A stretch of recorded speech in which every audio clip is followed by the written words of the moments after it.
So this week in Ankara, Prime Minister Mark Carney stood in front of NATO and did something very different from the usual Canadian routine. He didn't just talk about spending targets or percentages of GDP. He pointed to actual programs: submarines, light vehicles, missiles, aircraft, Arctic communications, the machinery of a country trying to rebuild its defense capacity in real time. He was specific, he was deliberate, and he was telling the world exactly what Canada was about to do. And tucked inside that NATO backdrop was the move that Washington will understand very clearly, even if everyone else doesn't. Buried in a procurement document that most people scrolled right past, Canada canceled the open competition for a $4.9 billion Army contract and locked American firms out entirely. That's AM General, Oshkosh Defense, both gone. And there was no press conference, there was no pointed remarks aimed south, and no soundbite for the cameras. Just a quiet policy that changed and redirected billions of dollars away from the American defense pipeline. And it dared Washington to notice. And then the trade numbers dropped at the same time. Canada's surplus just hit a 4-year high. We're talking record exports and the third consecutive month gain. The country that was supposed to be folding under tariff pressure isn't folding. It is building, baby. Yeah, so today we're going to walk you through exactly what Canada just did, why the NATO backdrop makes it land differently than any defense announcement in years, and what these two stories together tell us about where this decoupling from the US actually goes from here. To understand the procurement decision, you need to go back to the summit in Ankara. Because Carney didn't just show up and smile for the cameras at NATO. He stood in front of the entire alliance and named contracts. Yep, submarines, light vehicles, munitions, the aircraft announcement. He was specific. Not vague spending targets, not percentage points, actual programs, actual partnerships, and a very clear argument that Canadian defense dollars are going to build Canadian capacity at home. And hey, this landed very differently than it would have a year ago, because this was the same summit where 11 NATO nations just agreed to build their next-generation surveillance aircraft on a Canadian airframe. The Bombardier Global Eye, rolling off the production line in Canada. Yeah, so Canada went from being called a free rider to being the country that called the alliance's biggest procurement correctly. First, I might add. So when Prime Minister Carney stood at that podium and talked about light utility vehicles and domestic production, people in that room, they were listening. Yeah, and that's the frame you need for everything that follows. When the light utility vehicle announcement landed back here in Canada, it wasn't a surprise at all. It was the follow-through on a commitment that Prime Minister Carney made standing in front of the entire alliance. He didn't announce a vision at NATO and then do nothing. He proceeded to change the rules. So let's talk about the vehicles. Canada's Army has been running aging light-duty trucks for years. These are the more practical machines that move people, fuel, equipment, and supplies. Boring, right? But they keep everything else operational. Hence the name, light duty.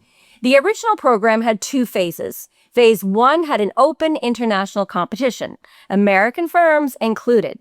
Canada has now canceled the second open phase and replaced it with a restricted tender, limited to Canadian defense industry suppliers only. AM General and Oshkosh Defense, they're out of this round now. And not because their products failed to test, not because of a quality issue, but because Canada changed who's allowed to bid. And that is a deliberate policy decision, not an accounting error. Now, some people are going to call this protectionism. Well, it technically is, but there's a term for smart protectionism in defense procurement. It's called industrial strategy. When a government decides who can bid on a $4.9 billion contract, it's deciding where the jobs go, where the factories get built, where engineering expertise accumulates, and where military readiness actually lives. Yeah, for decades, Canada's defense spending was, to be blunt about it, a transfer payment to American industry with a Canadian flag on the invoice, right? Canadian taxpayers, we funded the contracts. American firms, they collected the industrial benefits, and everyone treated it as part of the natural order on just how that alliance worked. Well, that whole system is now being challenged. Canada is still in NATO, and Canada is still working with European and other trusted allies. But the idea that American companies get automatic front row access to Canadian defense dollars, well, that's over. Yeah, and here's the tell, right? If this were political theater, Carney probably would have just held a press conference about it. He would have made a speech and there would have been a podium and a pointed remark aimed at the US or Trump. But instead, it went out in a procurement document on a Wednesday afternoon. No fireworks, no banner, no statement for the cameras, not like Trump, and no post on social media. Just a policy change that quietly moves billions of dollars away from the American defense pipeline. Washington, you know they will notice it. It just won't get the soundbite they were hoping for, though. Right. And this isn't standing alone. Canada's already chose a Swedish aircraft over American options for the Air Force surveillance. The defense bank proposal had 9 nations sign on. The submarine deal runs through European partners. Contract by contract, Canada is changing where the money goes. Not with a single dramatic announcement, though. We're just doing it quietly, methodically, and with very specific dollar amounts attached every single time. So very Canadian. It really is. And then, we can't forget the trade numbers dropped this week, and they told the exact same story, but from a completely different angle. Canada's merchandise trade surplus widened to $4.24 billion in May. That is the largest in 4 years. Exports hit a record high of $77.1 billion, and it was the 3rd consecutive monthly trade surplus, the 4th straight monthly increase in exports. And that, people, is not what tariffs are supposed to do, right? The entire logic of the trade pressure from Trump was apply enough pain, make Canadian exporters bleed long enough, and Canada bends. Canada comes back to the table smaller and accepts terms it never would have in a normal environment. Instead, Canada's trade surplus with the United States widened to $11.6 billion in May. That's the largest since January 2025. Canada is exporting more to the country that is actively trying to squeeze it out of the market. Now, that's pretty cool, right? But we should be honest with you here, because it doesn't mean that Canada has magically escaped the gravity of the American market.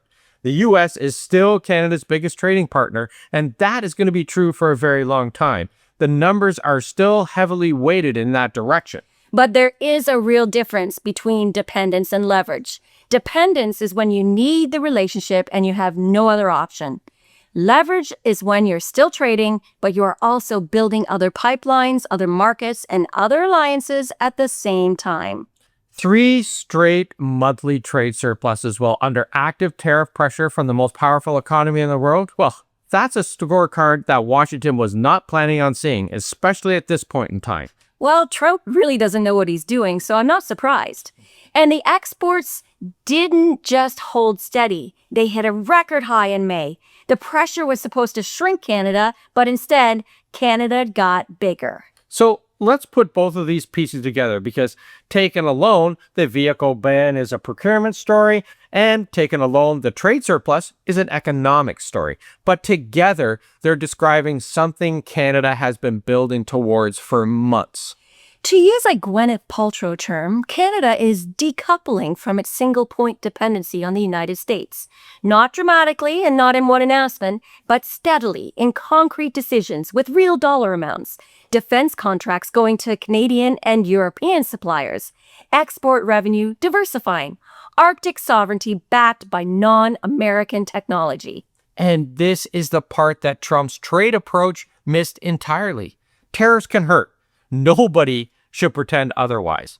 They hit workers, businesses, prices, and confidence. But when you apply sustained pressure on a country with Canada's fundamentals, the resources, the stability, the access to global markets, the legal system, you don't break it, you change it. And it's the American economy and the American people that seem to be suffering most.